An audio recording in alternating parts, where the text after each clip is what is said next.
உமது பாகவதம் ஞானிகள் போற்றுபவை, துன்பத்தை துடைப்பவை, பாவங்களை போக்குபவை, பேரானந்தத்தை கொடுப்பவை.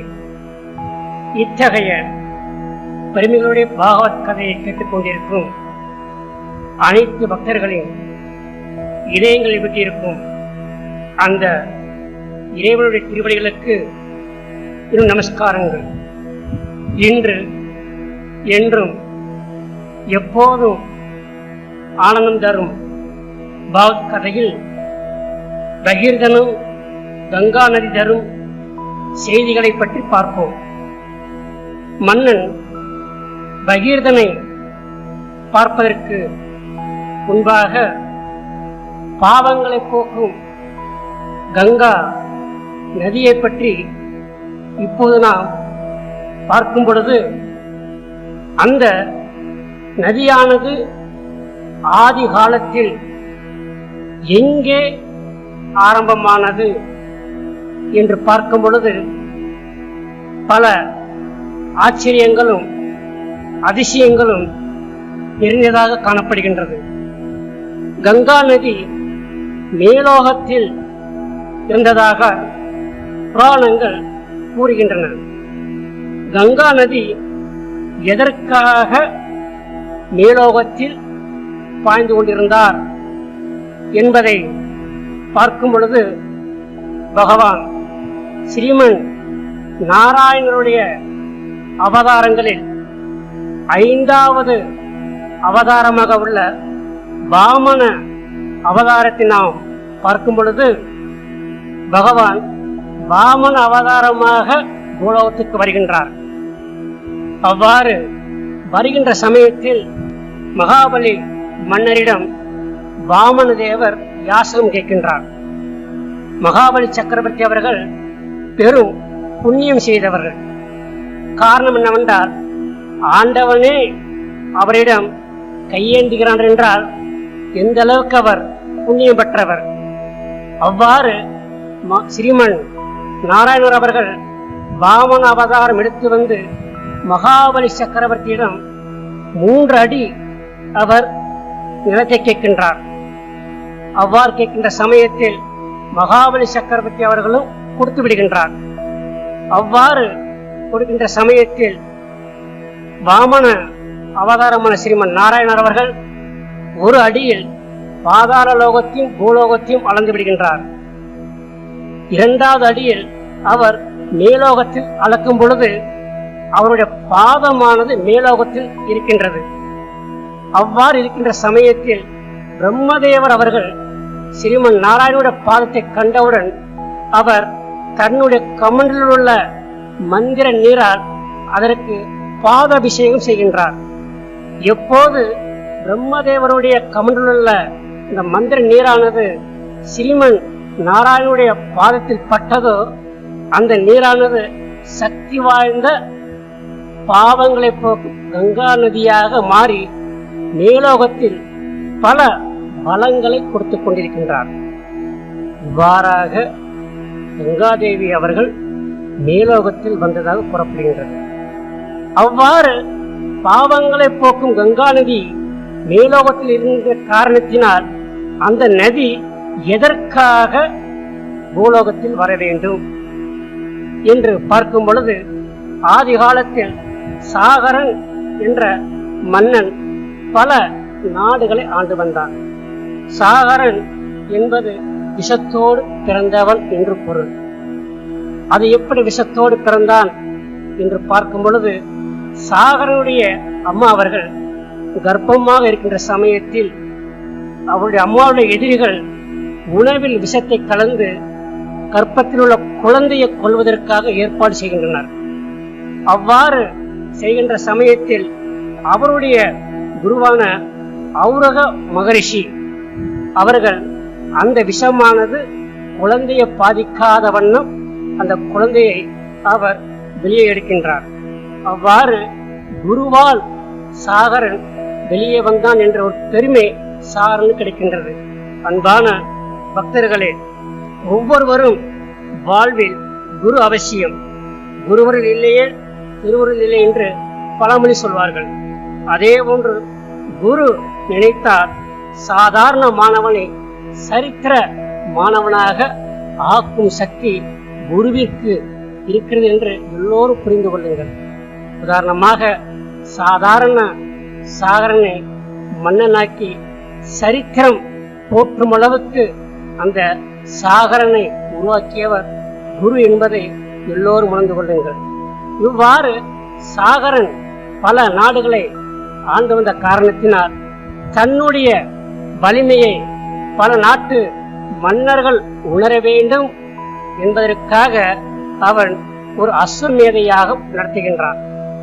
அந்த அஸ்வமேத யாகத்திற்கு அவருடைய மூத்த மனைவியினுடைய சுமதி, அவருக்கு 60,000 குழந்தைகள் இருந்ததாக புராணங்கள் கூறுகின்றன. அந்த 60,000 குழந்தைகளும் அஸ்வமேத யாகத்திற்கு உதவி புரிகின்றனர். இதை கண்ட இந்திரனுக்கு ஒரு பயம். ஒருவேளை அஸ்வமேத யாகம் வெற்றி அடைந்து விட்டால் சாகரன் இந்திரலோகத்திற்கு வருவான், இந்திர பதவி பறித்துக் கொள்வான். இதனால் அஸ்வமேத யாகம் நடக்காமல் செய்வதற்காக பல சூழ்ச்சிகளை செய்து கொண்டிருக்கின்றான். அவ்வாறு அஸ்வமேத யாகம் நடந்து கொண்டிருக்கின்றது. அதனுடைய யாக குதிரை முன்னாடி செல்ல 60,000 குழந்தைகளான படை வீரர்கள் அந்த யாக குதிரை வழியாக சென்று கொண்டிருக்கின்றனர்.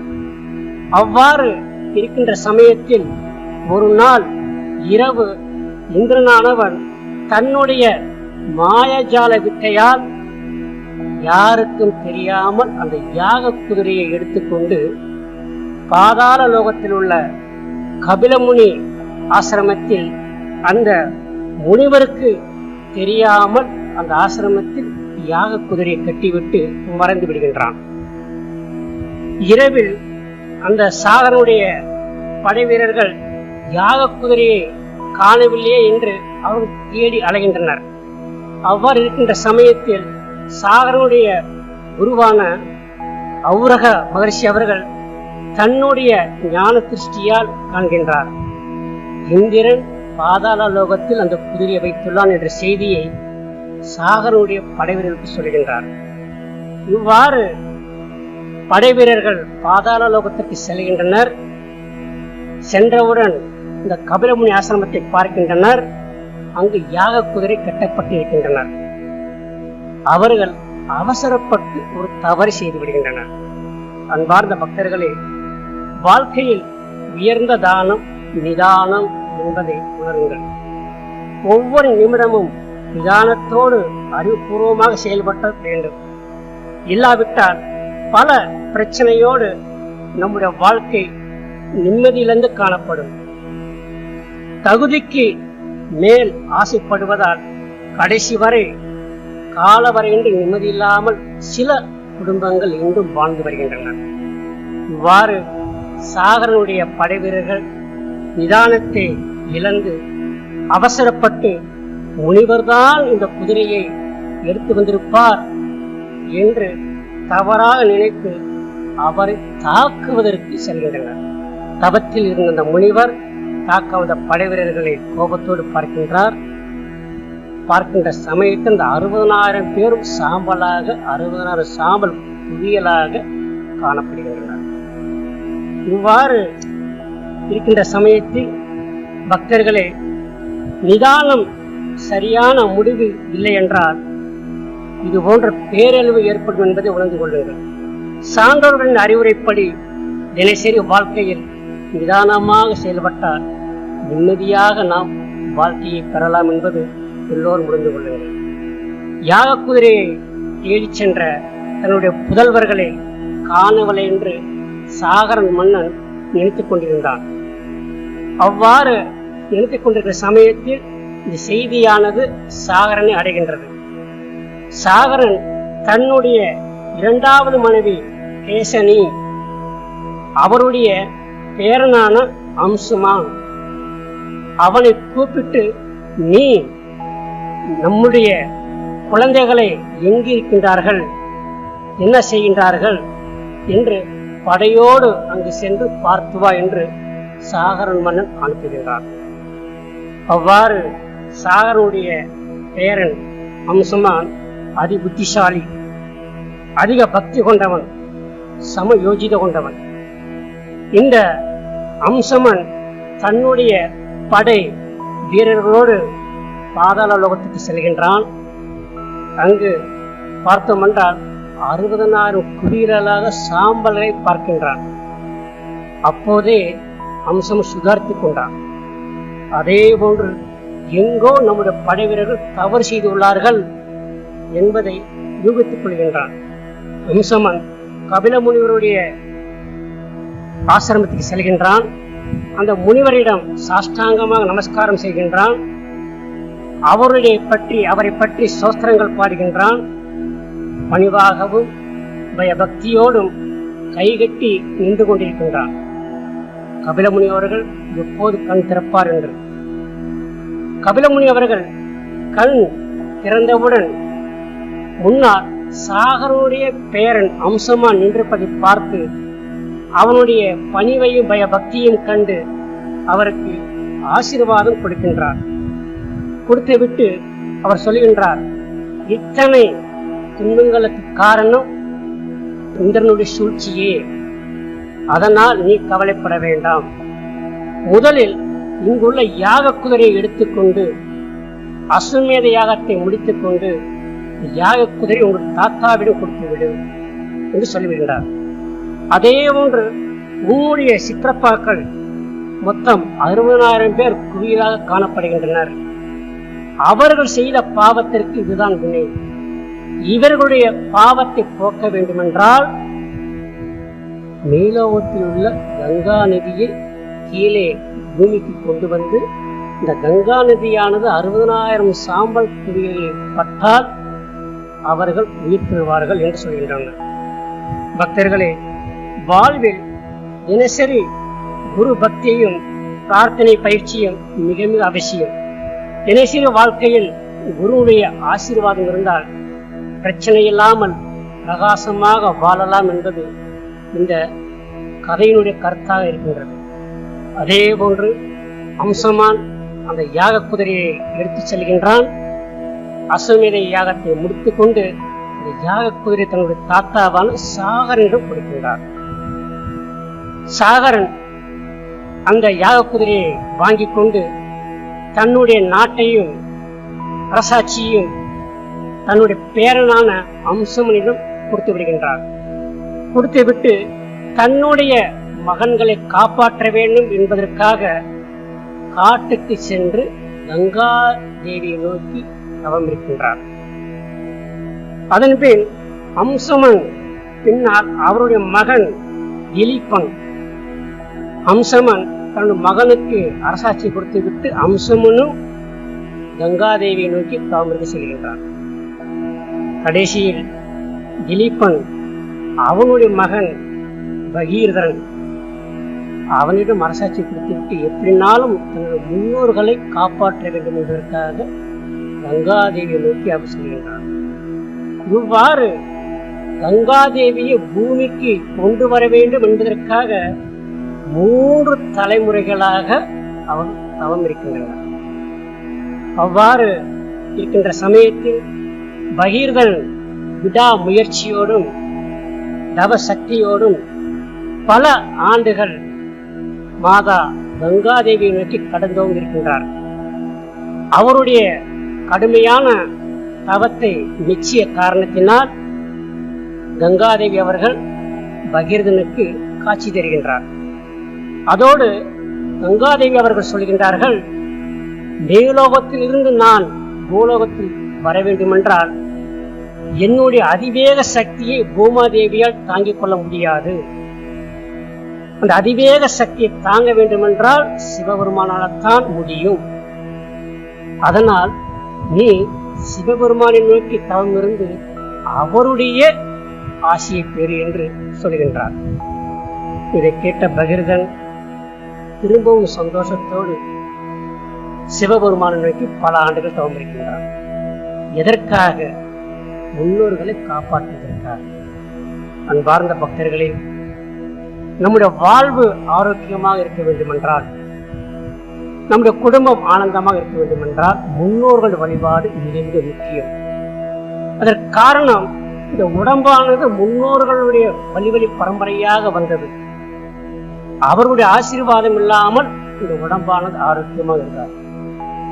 சில குடும்பங்கள் முன்னோர்கள் கட்டிய வீட்டில் குடியிருப்பார்கள். அந்த வீட்டில் அவர்கள் ஆனந்தமாக இருக்க வேண்டும் என்றால் அவர்களுக்கு தினசரி வழிபட வேண்டும். இதன் காரணமாகத்தான் ஒவ்வொரு அமாவாசை தோறும் சில வீடுகளில் முன்னோர்கள் வழிபாடு செய்கின்றனர். பகீரதன் முன்னோர்களுடைய ஆசீர்வாதத்தை பெற வேண்டும் என்பதற்காக, முன்னோர்களை உயிர்ப்பிக்க வேண்டும் என்பதற்காக இன்னும் பல ஆண்டுகள் சிவபெருமானை நோக்கி அவர் தவமிருந்து கொண்டிருக்கின்றார். அவ்வாறு தவமிருந்த பின் சிவபெருமானும் காட்சி தருகின்றார். அவ்வாறு சிவபெருமான் காட்சி தந்தவுடன் பகீரதன் தன்னுடைய நோக்கத்தை சொல்லுகின்றார். சிவபெருமானும் அவர் சரி என்று சொல்லிவிடுகின்றார்.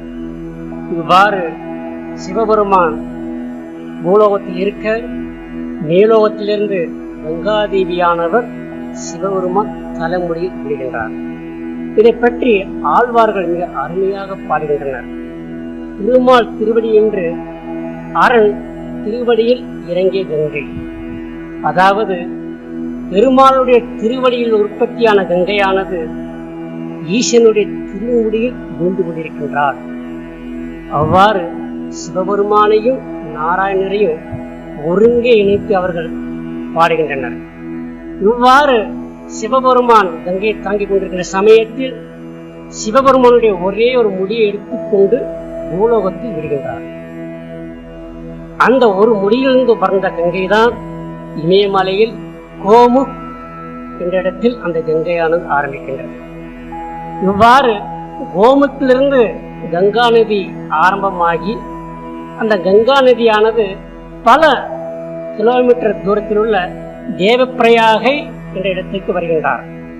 இந்த கங்கா நதி தேவப்பிரயாகை வருகின்ற சமயத்தில் தேவப்பிரயாகின் அடுத்த பக்கத்தில் அலுக்நந்தா என்ற புனிதமான நதியானது வருகின்றது. அந்த நதியானது பத்ரிநாத் ஸ்ரீமன் நாராயணனுடைய திருவடியில் அலுக்நந்தா என்ற நதியானது வருகின்றது. இந்த புனிதமான நதியும் பாவத்தை போக்கும் கங்கா நதியும் இணையும் பொழுது அதிக சக்தி வாய்ந்த நதியாக மாறுகின்றது. இந்த நதியானது பகீரதன் தன்னுடைய குதிரையில் காற்று வேகத்தில் செல்கின்றான். பகீரதனை பின்தொடர்ந்து அந்த கங்கா நதியானவர் பின்னாலே போகின்றார். இறுதியாக பகீரதன் பாதாள லோகத்தில் செல்கின்றார். பாதாள லோகத்தில் உள்ள கபிலமுனி ஆசிரமத்தில் சேர்கின்றார். கங்கா நதியும் அங்கு செல்லும் பொழுது 60,000 சாம்பல் குவியில் கங்கா நதி படர்ந்து 60,000 பேரும் மோட்சத்தை அடைந்ததாக கூறப்படுகின்றது. இவ்வாறு மேலோகத்தில் உள்ள கங்கா நதி எதற்காக பூலோகத்தில் வந்தார் என்பதை எல்லோரும் தெரிந்து கொள்ளும். இத்தகைய கங்கா நதி இமயமலையிலிருந்து சமவெளிக்கு வருகின்றார். அவ்வாறு கங்கா நதி முதலில் சமவெளிக்கு வந்த பகுதிக்கு கங்கோத்தர் என்று அழைக்கப்படுகின்றனர். இமயமலையில் உள்ள கங்கா நதி முதல் சமவெளி பகுதியை அடைகின்றார். இந்த பகுதிக்கு கங்கா துவார் என்று அழைக்கப்படுகின்றனர். இன்னொரு பெயர் ஹரித்வார் என்றும் அழைக்கப்படுகின்றனர். இந்த ஹரித்வாரிலிருந்து பல கிலோமீட்டர் பல மாநிலங்களை வழியாக கங்கா நதி போய்கொண்டே இருக்கின்றார். அவ்வாறு பல மாநிலங்களை கடந்து கல்கத்தா வழியாக வேலூர் மடம் வழியாக கங்கா நதி சென்று வங்காள விரிகுடாக்கடலில் உள்ள கங்கா சாகர் என்ற இடத்தில் கங்கா நதி கலக்கின்றார். அந்த கங்கா சாகர் இடத்திலே அங்கும் கபிலமுனிக்கு ஒரு கோயில் உள்ளது.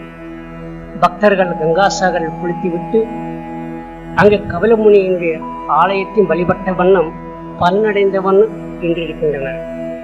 அன்பார்ந்த பக்தர்களே, வாழ்க்கையில் ஒரு முறையாவது கங்கைக்கு சென்று நீராடி அதன் மூலம் பாவத்தை எல்லாம் போக்கி பகவானை அருளை பெற வேண்டும்.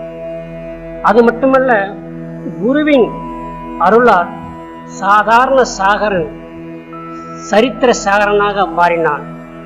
அதேபோல் நம்மளும் பெருமையோடு வாழ வேண்டுமென்றால் வாழ்க்கையில் மாதா, பிதா, குரு, பெரியோர்கள் இவர்கள் சந்தோஷம் அடையும் வண்ணம் நாம் சேவை செய்யும் பொழுது அவருடைய ஆசீர்வாதமும் நமக்கு கிடைக்கும். அந்த ஆசீர்வாதத்தால் நாமளும் சாகரனை போல் பெருமையோடு வாழ்வோம் என்பதை உணர்ந்து கொள்ளும். அதோடு இந்த உலகத்தில் நிலையான பொருள் ஒரே ஒரு பொருள் மட்டும்தான், அது கடவுள்.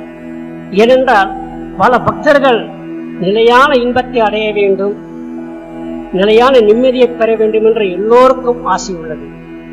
இந்த நிலையற்ற உலகில் நிலையான ஒரே ஒரு பொருள் ஆண்டவன் என்பதை உணர்ந்து கொள்ளுங்கள். அந்த ஆண்டவனை அடைவதே நம்முடைய உயர்ந்த குறிக்கோளாக ஒவ்வொருவரும் உணர்ந்து கொள்ள வேண்டும். உதாரணமாக பகீரதன் பல ஆண்டுகளாக பல சாதனைகள் செய்து மேலோகத்தில் உள்ள கங்கா தேவியை பூலோகத்தில் கொண்டு வந்து தன்னுடைய குறிக்கோளில் வெற்றியடைந்தான்.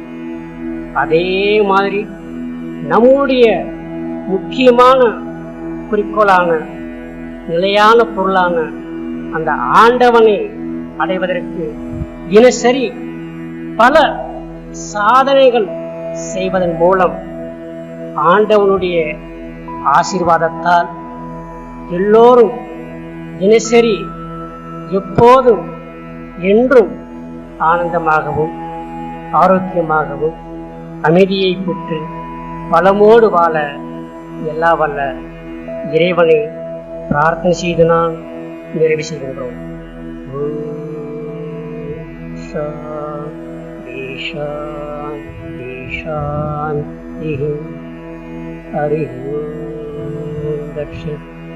ஸ்ரீராமகிருஷ்ணார்ப்பணமஸ்து.